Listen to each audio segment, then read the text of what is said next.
retour sur ce plateau. Chers auditeurs, nous vous informons maintenant que vous pouvez appeler pour poser vos questions en direct en appelant le 693 06 07 03 ou encore envoyer vos questions par SMS au numéro 673 08 48 88. Je reprends les numéros pour les appels, le 693 06 07 03. Les SMS 673 08 48 88. Poursuivons à présent avec le révérend Charles. Pasteur, ils sont nombreux ceux qui pensent qu'on ne peut pas amener les hommes à vivre dans la vérité dans un monde en lui-même corrompu. Qu'est-ce qui vous fait y croire que votre initiative portera des fruits? C'est la puissance de la vérité. La puissance de la vérité. Vous savez, le mensonge à la base, il y a un esprit de mensonge. Dans 1 Roi chapitre 22, vous voyez, la Bible nous parle de l'esprit du mensonge.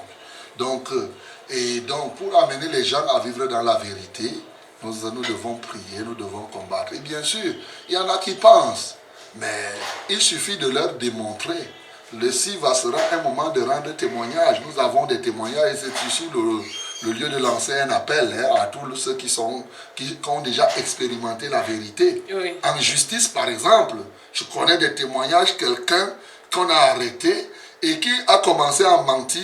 Quand il a dit la vérité, le procureur l'a libéré. C'est-à-dire, il l'a obtenu, il n'a pas donné 5 francs. Simplement parce qu'il a dit la vérité. Oui, donc, on a l'habitude de dire qu'une faute avouée est à moitié pardonnée. Voilà. Donc, de plus en plus, on ne va pas s'arrêter seulement à sensibiliser pour que moralement ils soient convaincus, mais on va leur donner les capacités de pouvoir vivre et résister. Et c'est là-dedans où va intervenir donc la dimension spirituelle. Parce que la dimension morale, c'est une décision qu'on prend sans véritables armes. Mais maintenant, on doit pouvoir donner des armes aux gens que quand tu es en face du mensonge, des techniques. Quand on a dit là, par exemple, il faut savoir dire la vérité. Comment il va dire? Il faut qu'on forme une telle personne que désormais, en face de tel problème, je prends un cas, on peut avoir un atelier où on dit faire les affaires dans la vérité. Si tu arrives au port et que les douaniers t'arrêtent pour faire ça, comment tu dois faire pour t'en sortir? Voilà ce qui est pratique. Et la personne va pratiquer ça une fois, 2 fois, 3 fois. Il va se rendre compte que véritablement, on ne le dérange pas. Je prends un cas, lorsque le label soldat de la vérité sera là, vous verrez. Moi, il y a des moments où les policiers m'arrêtent. Quand les policiers m'arrêtent, je dis que je suis le reverend Charles Rollin en banc et 4, tout simplement. Je vais ceci, donc on dit que non, reverend, il faut passer. Voilà. Vous voyez? Or, d'autres peuvent venir de donner moi l'argent. Moi, je dis non, vous savez, c'est nous les pas. Si moi je commence à faire ça, les qui vont alors sensibiliser les autres. Que Dieu vous bénisse, la bénédiction. Tout ce que vous faites là, ils ne vont pas.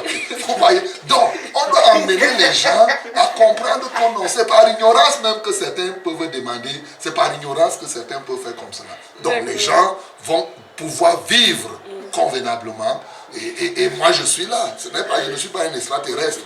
C'est-à-dire je ne parle pas des choses que je ne parle pas des choses que j'imagine. C'est un témoignage que je vais rendre, que ce soit dans les affaires, que ce soit dans l'église, que ce soit dans tel ou tel autre domaine. Comment j'ai pratiqué la vérité. Et c'est le lieu ici de comprendre pour ceux qui sont enfants de Dieu, parce que je rappelle que Siva n'est pas seulement une affaire des enfants de Dieu. Siva va au-delà. C'est les hommes de toutes tribus. Mais maintenant, il faut apprendre aux gens. L'autre jour, je disais que quelle est la différence entre la corruption et la reconnaissance? Vous voyez, dans la Bible dit soyez reconnaissants. Et la Bible dit que c'est lui qui les présente aveugles. Comment donc concilier ces versets et les mettre en pratique? Vous voyez, à partir de ce moment, c'est par ignorance. Quelqu'un se retrouve et dit que frère, on va faire comment? Est-ce qu'on va sortir de ce monde alors? On peut lui faire comprendre que mon bien-aimé, pour vivre dans la vérité en faisant telle chose, quand tu seras confronté à ça, voici comment tu vas agir. Et il va agir comme ça, il va voir que ça marche, Et bien entendu, ça va faire. L'autre jour, ici même à Success Radio, c'est pas compliqué. Julien, je l'ai envoyé au ministère du Commerce. Il était question quand on devait importer, je crois, un émetteur. Il dit, oh, le type là est compliqué. J'ai dit, va dire-lui que moi là, j'ai dit que, va lui dire que c'est la chose de Dieu. Il faut qu'il libère l'affaire là vite. Que c'est le reverend qui parle. Va lui dire. Il est parti. Quand le monsieur a dit que non, c'est le reverend qui m'a dit, le type a fait vite, vite. Il ne me connaît pas. Ce n'est pas qu'on connaît, mais c'est que j'ai cru seulement que ça peut se faire. Voilà. Donc, c'est comme cela, il faut ramener les gens, que les gens aient la foi, que par la vérité, ils peuvent faire des choses extraordinaires. Voilà comment on va procéder. Oui, nous avons un auditeur qui a envoyé un SMS. Il dit, papa, bonjour. Bonjour. À Frère José, vous avez dit qu'il n'y a ni grec ni juif, donc la femme peut prêcher au pupitre. Est-ce qu'à Siva 2020, les serviteurs de Dieu seront invités? Bon, déjà que... C'est Christy Dahala. Christy Dahala, il n'y a ni grec ni juif. Ça ne veut pas dire que la femme peut prêcher. Galates 3, le verset 28, ne confondez pas. Galates 3, le verset 28, il dit que il n'y a ni juif, ni grec, ni homme libre, ni esclave, ni homme, ni femme. Parce que tous nous sommes en Jésus. C'est-à-dire que en matière de salut, c'est ça, il faut comprendre. A dit que quand Dieu veut sauver, Dieu ne fait exception de personne. Mais en matière de ministère, Dieu est organisé. L'œuvre de Dieu est organisée. Donc il y a des choses, effectivement, que les hommes peuvent faire, et il y a des choses que la femme peut faire. Regardez, la Bible nous parle de l'Église comme corps de Christ. Toi-même, tu ne vois pas que le corps de la femme est différent du corps de l'homme. Est-ce que c'est compliqué? Je prends les choses simples. Tu peux comprendre. Sinon, un jour, je te verrai. Est-ce que toi, tu vas être enceinte? Non. Voilà. Pourtant, tu es là. Tu ne peux pas être enceinte, mon bien-aimé. Donc, c'est la même chose. L'église est comme un corps. C'est organisé. L'œil ne fait pas ce que la main fait. Exactement. Mais pourtant, tous sont les membres d'un seul corps. Et dans l'église, c'est comme cela aussi. Donc, on ne peut pas dire que non, comme c'est écrit comme ça. En matière de salut, nous sommes des enfants de Dieu. Et maintenant, dans le cadre de l'œuvre, il y a ce que la femme peut faire, il y a ce que l'homme peut faire. Et justement, la Bible dit, je ne permets pas à la femme d'enseigner ou de prendre l'autorité sur l'homme. Donc, on ne va pas inviter, il n'y a pas les femmes apôtres et tout cela, non. Et celles qui sont comme cela, je les invite à se repentir et qu'elles puissent véritablement revenir à la voie authentique. C'est une erreur dans la compréhension de la parole. Moi-même, je comprenais comme ça avant. Ça, je dois le dire. En 88, je comprenais le verset là comme ça. J'étais convaincu parce qu'une femme, j'avais suivi la prédication d'une femme. Ça m'avait touché au point où quand quelqu'un me disait que la femme ne peut pas prêcher, je disais que non. J'ai suivi. C'est maintenant quand j'ai compris profondément la parole de Dieu, j'ai dit oui, même les âmes peuvent parler, ça touche les gens. Ce n'est pas pour autant que les âmes vont devenir des serviteurs de Dieu. Bien, Christy voudrait aussi savoir, est-ce que d'autres serviteurs de Dieu seront invités à Siva? Est-ce qu'ils pourront prendre la parole? S'ils ne sont pas des femmes, peut-être des hommes alors? Nous invitons tout le monde. Un serviteur de Dieu n'est pas invité seulement pour prendre la parole. Oui, un serviteur de Dieu, on n'est pas en train de faire l'œcuménisme en passant. Ce n'est pas l'œcuménisme qu'on est en train de faire. On est en train de donner une position. Vous savez, quelqu'un peut prendre la parole. Ça ne veut pas dire qu'il est déjà un soldat de la vérité. Nous ne voulons pas faire le folklore. On ne veut pas faire des choses pour amuser les gens, pour dire que oui, on a pris tel, ainsi de suite. Plusieurs personnes prennent les paroles alors qu'au fond d'eux-mêmes, ils sont en train de mentir. Donc, mes bien-aimés, pour Siva, ce n'est même pas seulement pour cet événement. Parlons de manière générale. Lorsqu'on organisera Siva, il est possible que quelqu'un d'autre prenne la parole lorsqu'on est rassuré que c'est quelqu'un de la vérité. Comment on va se rassurer? Ça veut dire qu'on va faire le suivi du message de cet homme et des fruits portés par cet homme. La Bible dit on les reconnaîtra par leurs fruits. C'est ça. Donc, on ne va pas prendre quelqu'un parce que peut-être il fait ceci, on dit que non, viens, non. Donc, voilà ce que je peux dire d'entrée de jeu. Nous rappelons à nos auditeurs qu'ils peuvent appeler en direct et continuer d'envoyer leurs messages. Je rappelle le numéro d'appel 693 06 07 03 et le numéro par lequel vous pouvez envoyer le SMS est le 673 08 48 88. Parlons maintenant de l'organisation de SIVA. Pasteur, vous avez dit tout à l'heure que vous n'étiez pas seul dans ce projet. Avec qui portez-vous ce projet? Bon, bien sûr, il y a plusieurs frères qui sont là. Il y a le comité de pilotage. Et le comité n'est jamais constitué d'une personne. Il y a le comité d'organisation. Là, vous voyez, le comité d'organisation. Il y a 12 commissions qui sont mises en œuvre.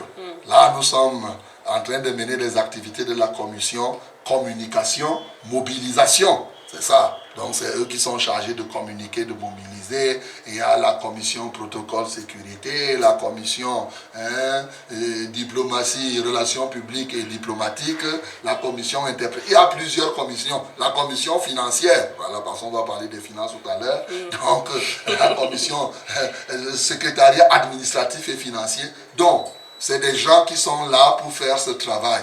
Nous sommes nombreux qui portons ce projet. Et au fur et à mesure, je suis sûr que plusieurs personnes ailleurs vont comprendre et vont continuer à s'engager dans le cadre du projet SIVA. Donc voilà ce que je puis dire. Les commissions qui ont été mises en place ont certainement chacune un cahier de charges. Aujourd'hui, à moins d'un mois de l'événement, s'il fallait évaluer les tâches déjà réalisées, est-ce qu'on peut dire que vous êtes sur la bonne voie, révérend? Bien sûr que nous sommes sur la bonne voie. Les choses avancent et elles vont continuer à avancer. Oui.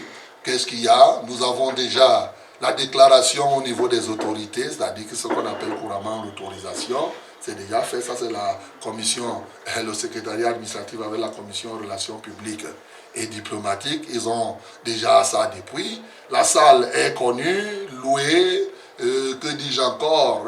Beaucoup de choses sont, en fait, on peut dire que la grande partie, à l'heure actuelle, nous sommes simplement en train d'exécuter.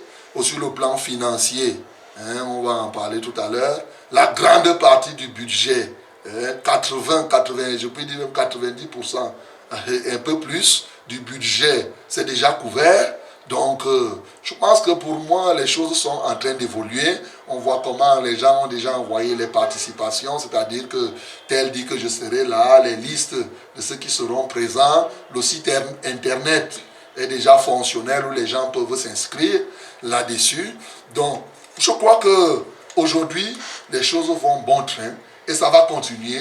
Et vous verrez que de plus en plus, la communication va s'intensifier. D'ailleurs, même au niveau international, vous voyez, dernièrement, on était avec les gens de Beni TV et ces jours-ci, nous devons leur envoyer le spot et bien entendu, je leur ai même promis que je vais leur répondre cette semaine. Donc, comme je ne veux pas être menteur, et je vais répondre aujourd'hui, parce que, voilà, pour leur dire qu'effectivement c'est ça. Donc, ça va passer dans ces chaînes-là, ainsi de suite. Ça, la publicité au niveau de la télévision va commencer à s'engager dès la semaine prochaine.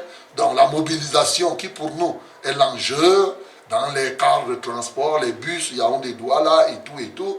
Donc, je pense qu'une très très grande partie est déjà réalisée. Et il reste simplement que les autres qui nous écoutent, vous-même, vous devez être des mobilisateurs.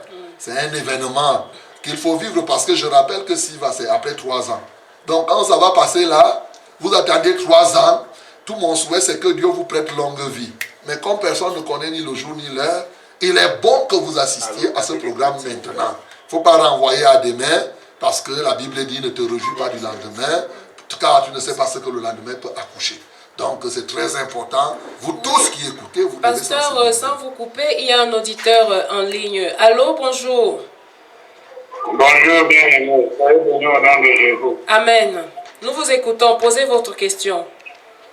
Oui, je dis d'abord un bonsoir au pasteur. Bonsoir. Et le pasteur, parce qu'il est un instrument de Dieu, au service de Dieu. Gloire à Dieu. Et comme puisque nous sommes sur le conquête de SIVA, qui est pour nous la vérité, j'ai toujours eu ce souci de connaître d'où sort le titre de révérend pasteur dans la Bible. Pourquoi les hommes aiment le titre révérend pasteur, révérend. Ok. D'accord. On va t'expliquer. Bien-aimé, révérend, c'est simple. C'est-à-dire que le titre dit d'où sort. Ça sort de Hébreu. Hébreu chapitre 13. La Bible dit ayez de la déférence pour vos conducteurs. Vous voyez? C'est-à-dire qu'au lieu de dire déférent pasteur, la déférence, c'est-à-dire que vous devez vous soumettre à ceux qui vous conduisent, vous devez avoir du respect. Alors, par conséquent, au lieu de dire déférent pasteur, on dit révérend pasteur. C'est loin de la pensée que le pasteur est devenu un Dieu qu'il faut adorer. Non, la preuve, moi, je ne me fais pas adorer. C'est une erreur s'il y en a qui pensent comme cela. Donc, la Bible dit, ayez de la déférence. Donc, voilà d'où ça sort, puisque tu dis que d'où ça sort. Et je voudrais préciser que si toi-même tu cherches le mot Bible dans la Bible, je ne sais pas si tu vas trouver le mot Bible dans la Bible. Essaye de chercher ce mot-là dans la Bible, je verrai si tu vas trouver ce mot. Donc, bien aimé, la Bible que tu vois là, il y a beaucoup de vérités qui sont là, comme je viens de te dire là. Donc, voilà ce que je peux répondre. Que Dieu te bénisse.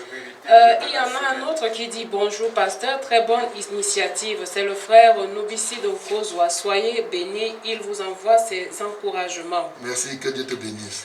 Pasteur, nous parlions tout à l'heure du contexte des finances, puisque ça vous convient. SIVA 2020, c'est beaucoup de moyens et à mettre en œuvre, notamment les moyens financiers. D'où viennent les moyens pour organiser SIVA 2020?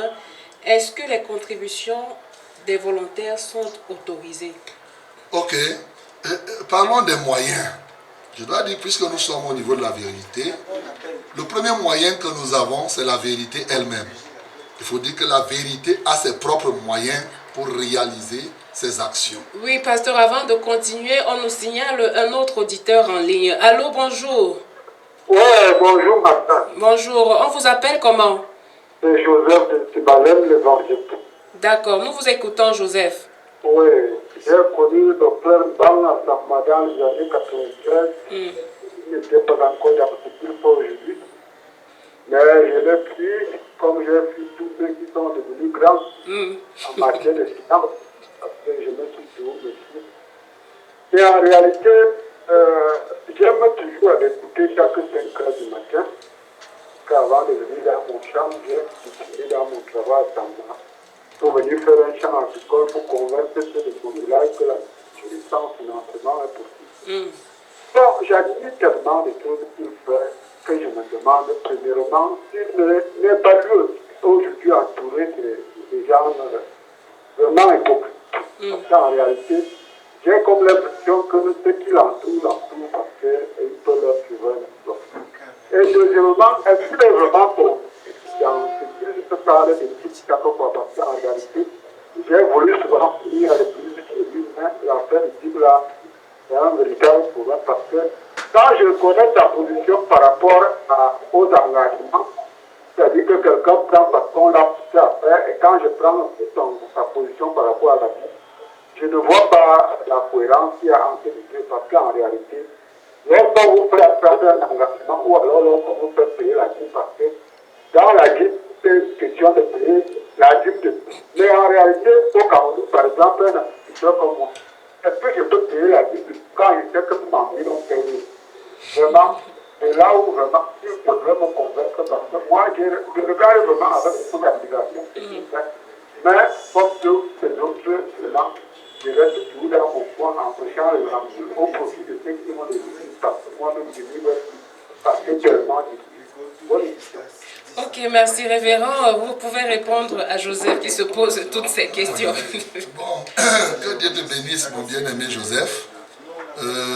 Je crois à ce que je fais, j'ai cru. Vous imaginez que si je ne croyais pas, je ne devrais pas effectivement faire cela. Vous n'imaginez pas par rapport, comme vous-même vous savez, par rapport à mon rang social, je ne pouvais pas. Combien de patrons d'entreprise peuvent se lever à 2 heures du matin et venir ici crier, prier dans la chaleur et tout, si on ne croit pas. Non, mon bien-aimé, je pouvais rester là, je mange le caviar, je dors, je fais tout ce que j'ai à faire, je monte, je descends. Je crois tellement que j'y suis engagé. Parce que j'ai dit, c'est d'ailleurs pour cela que je suis clair dans mes positions. Parce que j'ai dit souvent aux gens que je ne voudrais pas me retrouver un jour en train de faire ce que je ne devais pas faire. Parce que sinon, j'aurais mieux fait de continuer à faire les choses du monde pour avoir beaucoup d'argent. Parce que j'ai eu tellement de possibilités pour avoir des multimilliards. Mais ma foi, et c'est pour cela quand je disais tout à l'heure, le fait que je crois, je dis souvent, est-ce que vous n'avez pas appris que je suis un serviteur de Dieu? Je ne peux pas faire des choses comme cela.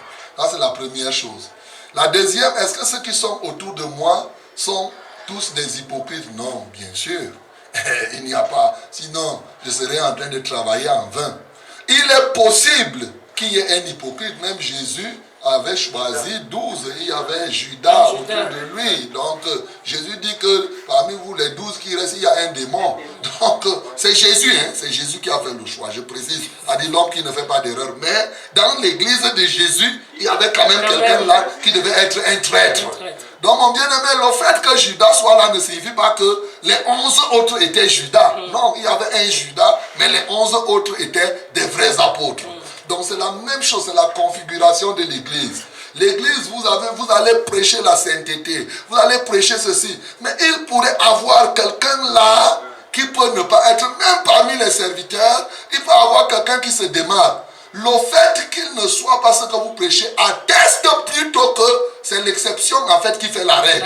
C'est-à-dire que le cas marginal ne doit pas être l'élément qui dit que n'est-ce pas ceci? Non, non, non, non, non. Il y a des cas marginaux, mais c'est plutôt pour confirmer, comme pour le cas de Jésus, que oui, c'était comme cela. Donc voilà ce que je puis te dire. Maintenant, le problème de la dîme, c'est, mon bien-aimé, tu te trompes lamentablement. Et là, je dois te dire, effectivement, la dîme, quand tu vas regarder la dîme, tu as dit que la dîme, c'est la dîme de tous les revenus.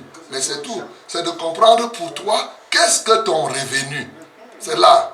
Je voudrais rappeler que dans la Bible, la dîme n'a pas été instituée par la loi. La dîme était au temps de la grâce. Voilà. La première dispensation, c'était la grâce qui agitait, c'est-à-dire que de manière imméritée. Adam n'a pas été mis dans le jardin d'Éden par mérite. Il faut le savoir. Nous sommes dans un monde tel que il y a beaucoup de choses que je puis dire là-dessus. Plusieurs personnes ne comprennent pas.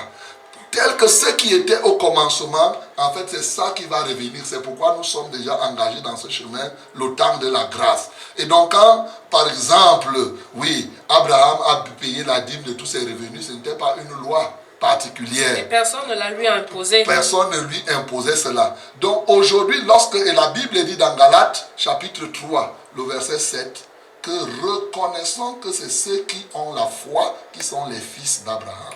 Aujourd'hui, si nous sommes les fils d'Abraham, par la foi cette fois-ci, souvenez-vous qu'en ce temps-là, seuls les Juifs de sang croyaient qu'ils étaient descendants d'Abraham. Mais pour nous, dans la nouvelle dispensation, nous sommes les fils d'Abraham par la foi. Et la Bible dit dans 1 Jean 4, le verset 17, que tel père, tel fils.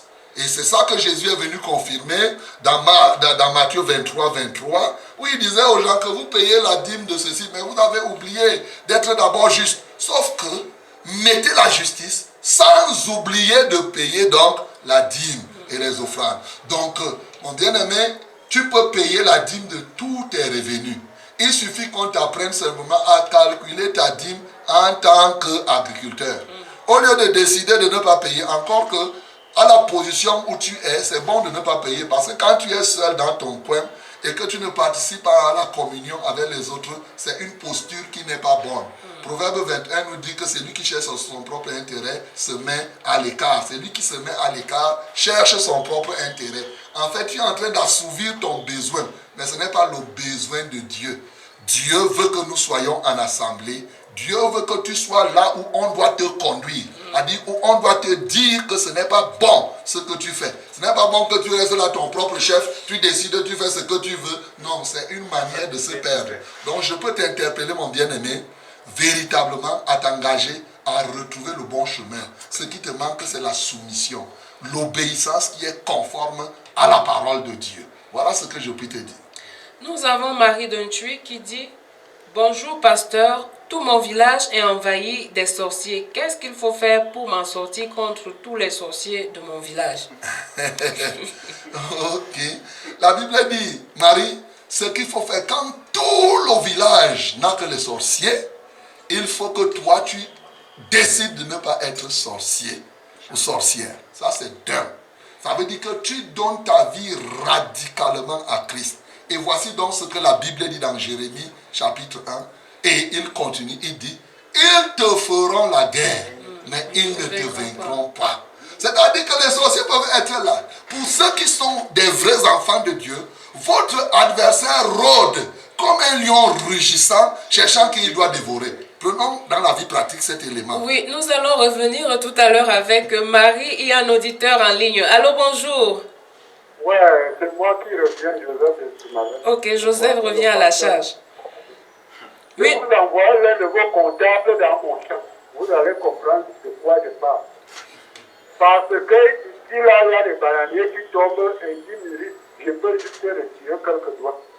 Je ne sais pas si votre comptable peut en sortir en m'indiquant un prix dans tout ce qu'il y a dans ce champ pour pouvoir la payer. Parce qu'il s'agit d'un vœu. Bon. Ok. Si j'essaie de faire en partie, c'est écrit selon la vie. Alors, c'est dans ce cadre-là que je voudrais demander vraiment, est-ce que le chrétien, il est vrai que ce mot est des romans? Vraiment, je peux aussi l'utiliser. Mais est-ce que le chrétien aujourd'hui peut payer la dîme de tout? Dans mon contexte, c'est tout. Mon émission. Ok, Joseph, le révérend va vous répondre. Ok. Avant de répondre à Joseph, je vais continuer d'abord avec Marie. Donc j'étais en train de lui dire qu'on va lui faire la guerre. Il ne doit pas avoir peur. Généralement, quand un avion passe au ciel, là, ça fait beaucoup de bruit, mais ce n'est pas pour autant que l'avion t'écrase. C'est-à-dire que tu peux voir l'avion faire c'est rien, tu continues à faire si tu fais ton travail. C'est ça la réalité. C'est ça que la Bible appelle rôder. Tu peux voir là l'avion passer, c'est comme cela. Donc, il ne faut pas avoir peur, Marie. Il faut simplement t'attacher à Christ. Et étant en Christ, véritablement, ta lumière va commencer à les éclairer. Et doucement, doucement, ils vont commencer, eux aussi, à se convertir. Voilà. Je rappelle aussi que Saul de Tarse avait participé au meurtre d'Étienne. Donc, mais ce n'est pas pour autant qu'il ne s'est pas converti. Donc, il ne faut pas avoir des préjugés. Il ne faut pas avoir la volonté de Dieu. C'est que tous soient sauvés et parviennent à la connaissance de la vérité. Maintenant, je reviens chez Joseph pour lui dire que il ne faut pas prendre, c'est-à-dire que la Bible n'est pas simplement, il ne faut pas prendre comme la littérature. Voilà. Parce qu'il dit payer la dîme, c'est un vœu, ainsi de suite. Non. Je prends un cas, mon bien-aimé, un exemple. Si tu as pris un salaire, tu prends ton salaire, et pendant ce temps, pam, tu es en train de voyager, avant que tu n'ailles payer la dîme, les bandits volent. Tu fais comment? Tu fais comment? Dieu va te punir parce que les bandits ont volé, même si tu partais payer la dîme. Non. Donc ce que tu es en train de dire là, c'est qu'il ne faut pas chercher des moyens pour s'échapper. La dîme d'abord, pour payer la dîme, c'est une affaire de conscience. C'est-à-dire que ce n'est pas tant dans l'esprit du vœu, ça fait partie du vœu chrétien global. C'est s'engager à vivre sa vie chrétienne. Dieu n'est pas un père fouettard. L'erreur que les gens ont, ils ont l'impression que Dieu est celui-là qui, comme il a un fouet là, dès que tu ne fais pas, non. Dieu connaît les bananiers qui sont tombés. Quand ils tombent là, ils savent. Il sait, et toi-même tu sais que tel bananier s'est tombé. Et si je dois payer la dîme, c'est ça que je vais payer. Ta conscience va te parler. Dieu écrit sa loi dans ta conscience, dans ce cadre-là. Et la Bible nous dit dans 2 Timothée, au verset 7, 2 Timothée 1, 7, il dit, Dieu te donnera l'intelligence en toutes choses. C'est-à-dire que quand un cas comme ça arrive et que tu es confus, mais mets-toi simplement dans la position de Dieu. Seigneur, je veux t'honorer en payant ma dîme. Voici, il y a tel bananier qui est tombé, il y a tel autre. Tu peux décider de payer la dîme par rapport au nombre de tiges de bananiers. Si tu as semé 1000 tiges de bananiers, tu dis que je vais payer la dîme de 100. Voilà. Mais tu auras payé.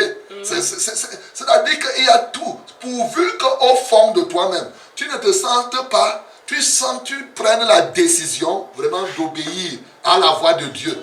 Dieu ne viendra pas compter le nombre de doigts de banane par régime. Ce n'est pas comme ça là. Il ne va pas dire que chaque régime a eu 10 doigts de banane. Non. Il ne faut pas te laisser entraîner par les pensées de l'adversaire. Voilà ce que je puis dire. D'accord, continuons avec la question de financement. D'où viennent les moyens pour financer SIVA? Est-ce que les contributions volontaires sont autorisées? Bien sûr que j'ai dit que le premier moyen, c'est d'abord la vérité. Le moyen qui suit, c'est les hommes. Les hommes ceux qui nous écoutent. Et j'ai dit par exemple les journalistes, tous ceux qui influencent, c'est vraiment, ils nous intéressent parce que nous savons qu'ils sont porteurs de messages. Le troisième, bien sûr, c'est le moyen influenciel. Révérend, nous allons encore vous couper un instant. Nous avons un autre auditeur en ligne. Allô, bonjour. Bonjour. Bonjour, comment vous appelez? Je m'appelle Ézéchiel. D'accord, Ézéchiel, posez votre question, nous vous écoutons. Ma question est toujours dans le sens du frère Joseph qui a fait tout à l'heure, qui concerne aussi la dîme. On sait que dans le ministère de la vérité, c'est la parole de Dieu et rien que la parole de Dieu. Oui. Donc, tout ce qui se pratique là-bas a une référence biblique. Oui. Je veux donc savoir que c'est que du chapitre 14, à partir du verset 22, qui stipule que lorsque quelqu'un amène sa dîme à l'église, c'est juste pour la présenter à Dieu et il revient avec sa dîme qui lui appartient. Deutéronome chapitre 14, à partir du verset 22, nous donne cette règle sur la dîme. Je voudrais donc savoir d'où est venu le fait que la dîme revient totalement aux hommes et hommes de Dieu. Pourtant, dans l'institution de la dîme, même dans le livre de Deutéronome, il est écrit que la dîme revient à la personne qui la donne à Dieu. Mais le simple fait où le Lévite apparaît, c'est où il dit ne pas négliger le Lévite. Mais aujourd'hui, on voit que les Lévites, c'est-à-dire les hommes de Dieu, prennent la quasi-totalité de la dîme. Pourtant, dans le livre de Deutéronome, la dîme entière ne leur revient pas. Voilà ma question. D'accord, le révérend vous répond. Bon, mon bien-aimé, tu es en train de te tromper. C'est-à-dire que le texte que tu lis, c'est la présentation. C'est-à-dire que, par exemple, tu peux venir souvent, je prends le cas, les serviteurs viennent présenter la dîme. On prie et ils partent mettre dans le trône. La deuxième chose, c'est que la dîme, c'est l'erreur que plusieurs, effectivement, dans certaines églises, les gens croient que la dîme revient aux serviteurs de Dieu. Quand je parle là, les dîmes qu'on met aux assemblées, la vérité ne me reviennent pas. Il faut comprendre. Vous voyez, beaucoup de gens, effectivement, ont donné le sentiment. Il faut comprendre la dîme dans le cadre global de l'offrande à Dieu. Il ne faut pas rester uniquement dans... Parce que je rappelle que ceux qui avaient institué la dîme, ce n'est pas Deutéronome qui institue la dîme. Abraham n'est pas concerné par Deutéronome, je rappelle. Donc, la dîme va, quand tu lis dans Hébreu, il faut lire la dîme dans son ensemble. La dîme revient, c'est une offrande qu'on donne à Dieu. Et dans le principe donc, toute offrande qu'on fait à Dieu sert à l'avancement de l'œuvre de Dieu. Toute offrande. Donc, les dîmes qu'on donne au ministère de la vérité, par exemple, moi je ne prends pas 5 francs sur ces dîmes. Voilà.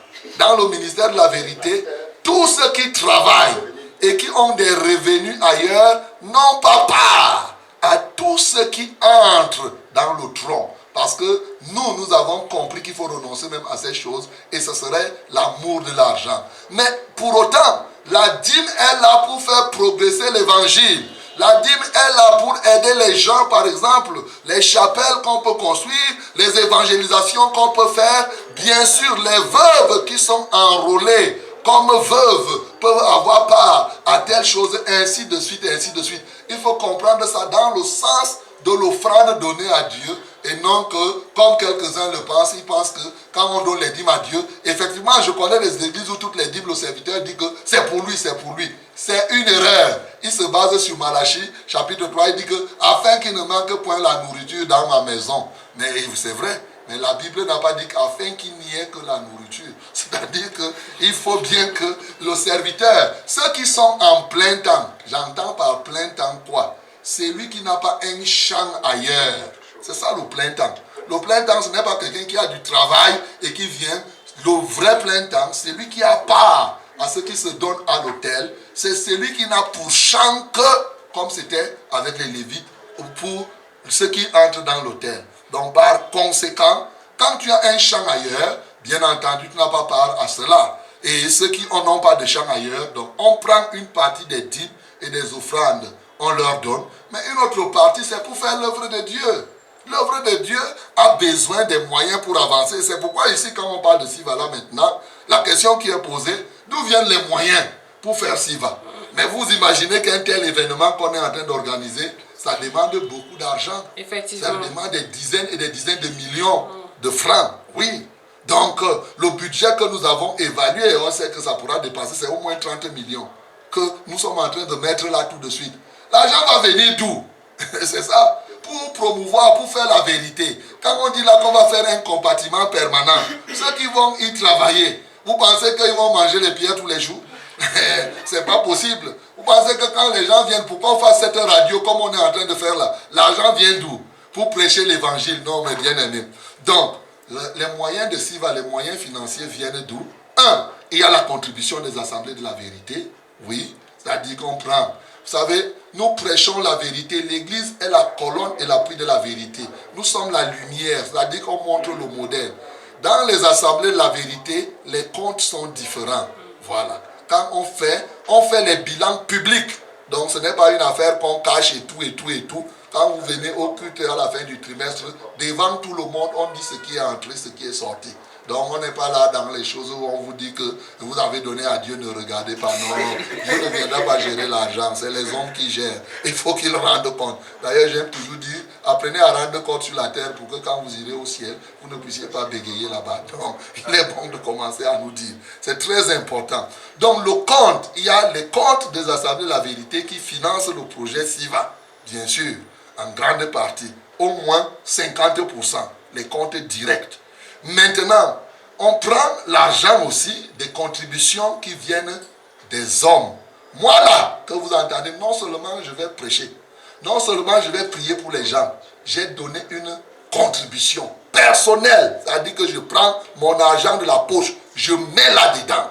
Voilà, les responsables savent, mais je n'ai pas besoin de publier parce que le but n'est pas de faire la publicité sur ça. Mais sachez que j'ai donné ma part. Maintenant, l'argent vient d'où? Aussi, on cherche des partenaires qui peuvent appuyer. Par exemple, la régionale est le partenaire leader.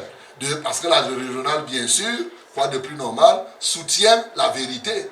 Et c'est le lieu pour moi de vous dire, vous qui aimez la vérité, il faut ouvrir vos comptes à la régionale. Je ne me cache pas, vous le demandez. C'est très important, c'est encore être sincère, c'est encore être de la vérité. Pour que les comptes soient gérés en toute vérité. En toute vérité. Voilà, il n'y a pas de raison que toi tu es de la vérité, tu es un enfant de Dieu, tu peux donner ton argent à des satanistes qui gèrent ton argent. Soyons sincères, soyons sages, soyons intelligents. Donc, la régionale soutient cette action et la régionale a donné une bonne portion aussi de cela. Maintenant, en plus de tout ce que nous avons, le budget a atteint. Je vous ai dit là, c'est dans les 90% déjà de couverts, 90, 93, je ne sais pas combien pour cent. Il reste maintenant, vous qui écoutez là, de pouvoir donner aussi votre contribution. Pourquoi? Parce que je vais vous donner les dépenses auxquelles nous faisons face. Il n'est pas question seulement de louer la salle, de louer les appareils, de louer tout ceci. Il y a que les gens doivent manger, ceux qui viendront de l'extérieur et de tout cela. Il y a que nous devons louer les bus. Nous avons prévu la location des bus pendant ce SIVA. C'est-à-dire que les bus seront là, c'est pour faciliter. Il y en a qui ne peuvent pas se déplacer. Donc on va louer les bus par ligne, par exemple, une ligne qui partira de Soie pour que les gens de Soie viennent. Parce que le lieu, c'est là-bas, en Vannes. Vous voyez, de Soie à Vannes, c'est tout un voyage. Donc, Vannes au niveau de Turkham Hall, en face de Kogeni. Donc, on va louer les bus, une ligne qui part de Soie, une autre qui part de Kozwa, par exemple, et qui amène les gens de ce côté-là. Une autre qui part de Colbison, par exemple. On doit louer des bus, donc, qui vont porter les gens, et je rappelle, gratuitement.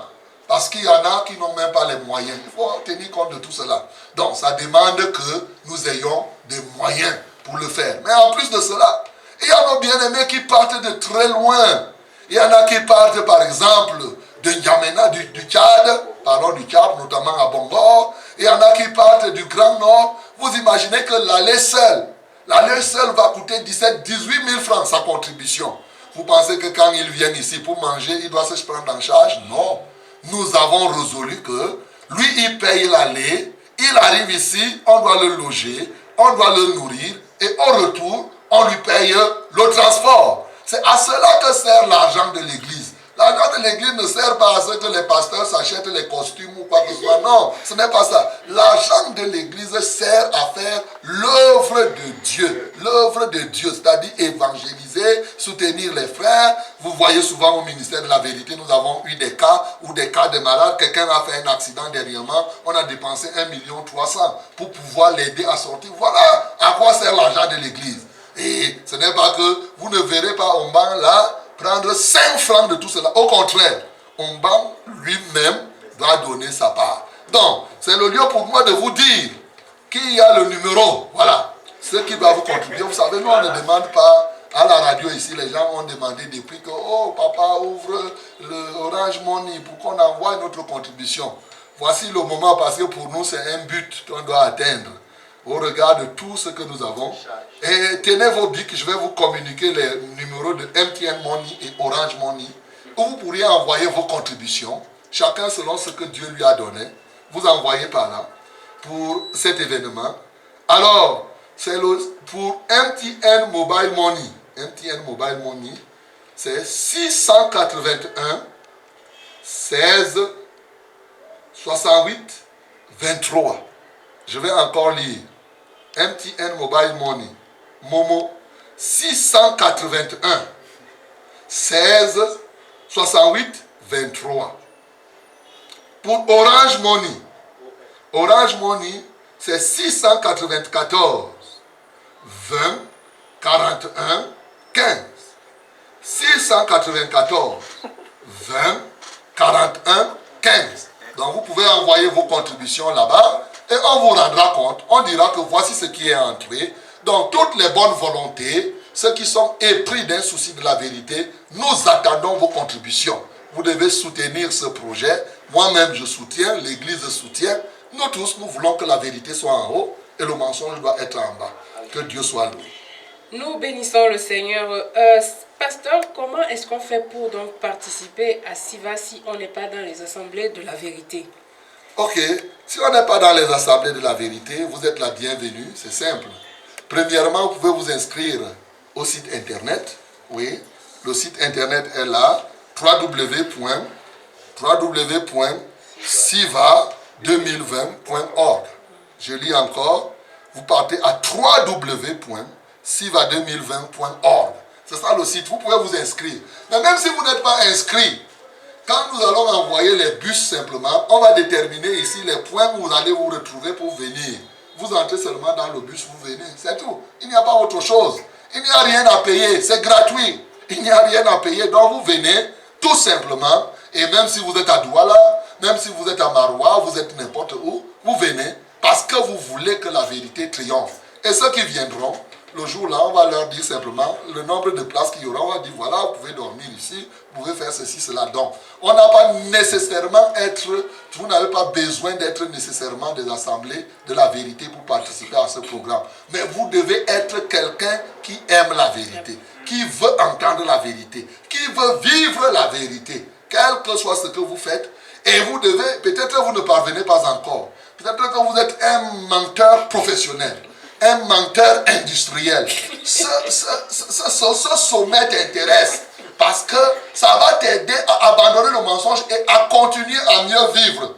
C'est d'autant plus que être libéré du mensonge. Nous connaissons les desseins du mensonge. On a déjà dit ici que les menteurs ont une seule destinée, l'état ardent de feu. Donc, nous voulons maintenant que, toi, que tu sois menteur ou n'importe comment, viens à ce programme. Le Seigneur va te visiter. C'est pourquoi vous voyez, on dit, c'est la puissance de la vérité en action. Le Seigneur va te visiter et tu verras, tu deviendras une personne normale. Nous aussi, nous étions avant des menteurs. Exactement. Le Seigneur nous a libérés. On n'a pas fait un effort particulier pour être transformés. C'est lui par la grâce. Il nous a libérés et maintenant, nous sommes des canaux par lesquels il passe pour vous libérer aussi. Bien, nous allons revenir à vous, chers auditeurs, le temps d'un spot publicitaire.